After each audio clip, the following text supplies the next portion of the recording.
Pasok ako sa loob. Pasok ako sa loob. Ino-notary lang ito. Tapos ihatid ko balik dito. Ihatid ko. Ayan. Ino-notary lang. Hinabol kami oras ba? Notary lang! Notary! Notary lang. Notary lang. Sige na. Notary lang, bro. Push. Yung pinag-usapan natin. Karapatan ng cliente. Ayun, sir. Ako, sir. Ano na ako? Pakiusap na, Sigawan na ako, sir. Pakiusap. So, bukas na lang, sir. Pakiusap na. Isama po ba, sir, si attorney, sir? Yung magnotaryo. Yung magnotaryo. Yung notaryo publiko. Sir, nakikiusap po kami. Oo. Wag. Baka may ito. Presidente yan. Asawa ni Pirani, pare. Huwag magpabayan yan.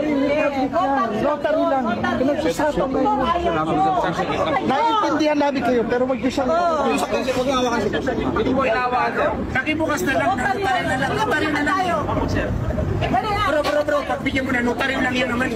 Nasa batas yan. Sir, papasokin natin sir. Kung ano daw sir, yun lumabas sir, sila daw sir ang papasok sir. Hindi, sila lang. Sandali lang. Sandali lang. May usapan naman tayo. Yung notary lang. Notary lang. Yun lang. Usapan naman tayo. Yung notary lang. Notary lang ang papasok. Sige. Usapan tayo. Ano po muna? Notary lang. Abogado lang naman, pakiclear lang po. Okay, sir. Kasi hindi namin trabaho na yung pakiclear lang yung abogado lang. Yes, sir. Pinarating ko po, sir.